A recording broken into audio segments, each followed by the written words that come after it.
Welcome to livingpianos.com. I'm Robert Estrin with such an interesting video today, how to bring out voices in your music.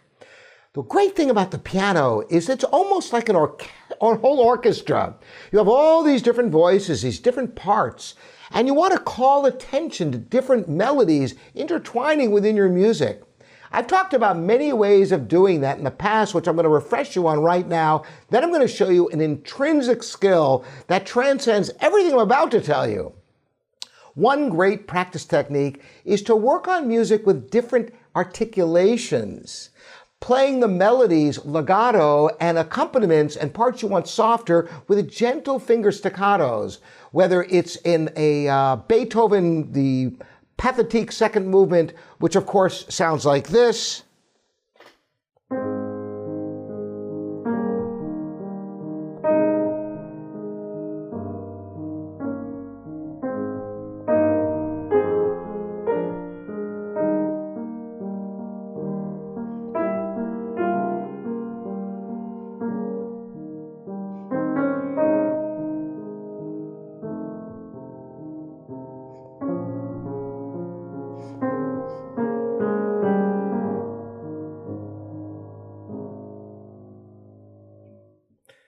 Now you notice you can clearly hear the melody.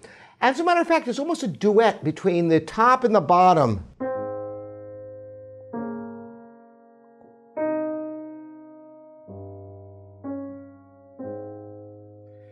And you don't want it to sound like this, with all the notes being equal.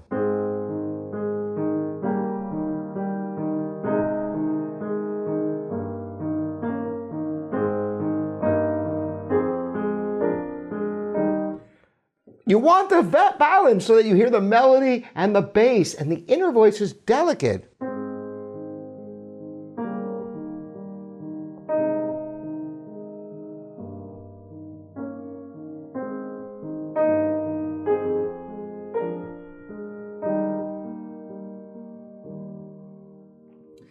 And yet everything is in a piano context.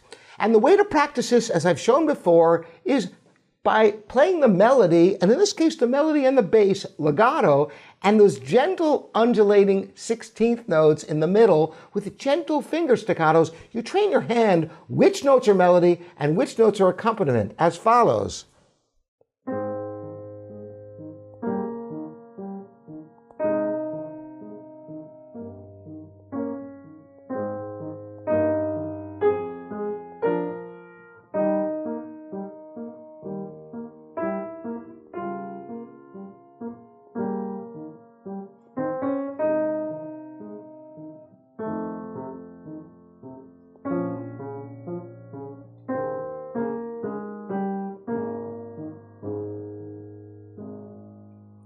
Now, why do that? Because it's very difficult to quantify loud and soft. How loud is loud? How soft is soft? But short and long are very binary. You can hear these short notes on the bottom and the long notes on top.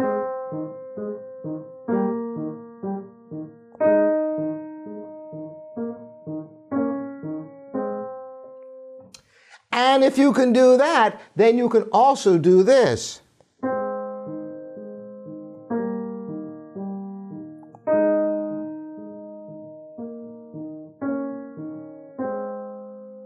You can play and control the balance of the notes.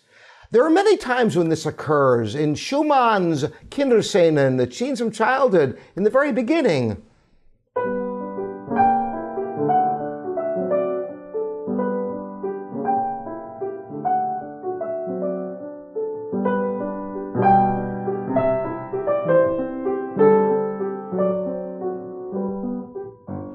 Same idea there, and that can be practiced in a similar manner.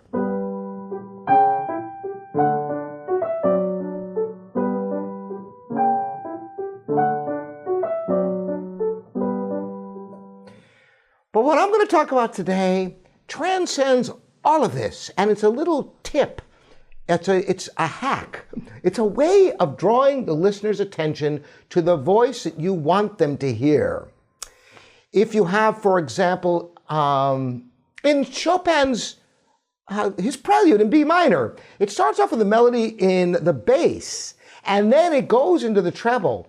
And the secret is delineating the very first note of the melody you want the listener to be attached to. Because once they hear the first note, they can follow it through. So listen how at a certain point, you'll hear the melody shift from the left hand to the right hand. And I make it very clear on the very first note. So even after that, if it's not brought out that much, the listener is already kind of aware that they should be listening for it.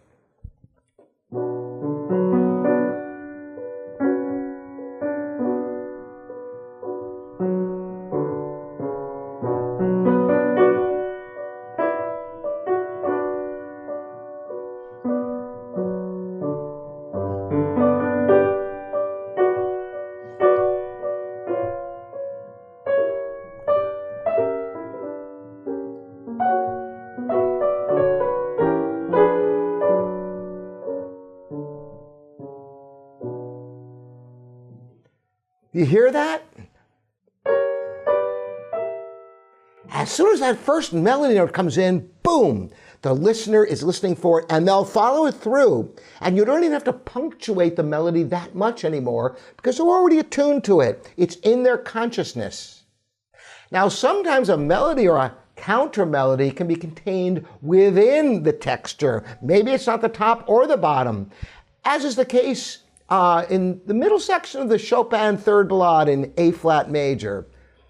And you'll hear the melody on top. I'm going to play the section where the melody, there's a counter melody in the tenor voice, the top of the left hand. You'll hear when it comes in because I'll accentuate the very beginning of it and then just let it float. I won't really punctuate it that much after that because it's not necessary. You'll already be listening for it.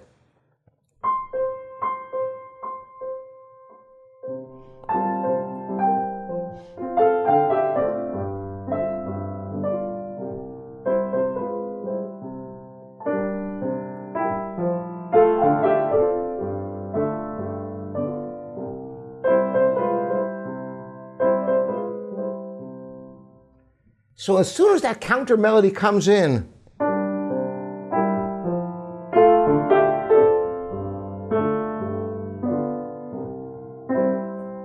now I didn't follow it through that strongly. I didn't have to, because once I play the first note, already you're listening for where it's going to go next. So it can be a more gentle inner voice, just punctuating that first note so the listener is aware that something new is there to listen to.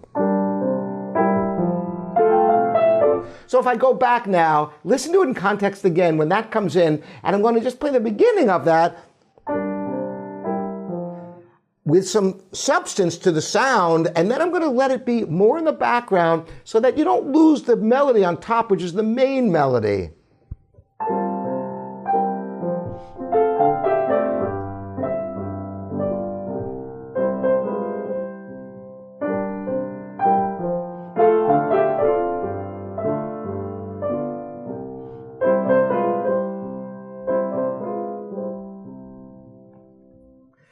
So that is a tip for today. Aside from practicing with different articulations so you have control over all the notes in a texture, remember when you want to bring out a note, a line, bring out the first note and the listener will latch on to it. This is particularly helpful when playing counterpoint like Bach fugues, for example. Whenever the fugue subject starts, articulate that first note. Then the listener doesn't have to work hard to find the melodies and the subjects of a fugue. It's handed to them on a silver platter and they can easily follow it through, even if you don't punctuate it so much. So it doesn't have to sound labored. It can sound fluid and beautiful, and yet the listener has the experience of understanding the structure of the music, which greatly enhances the appreciation of the score.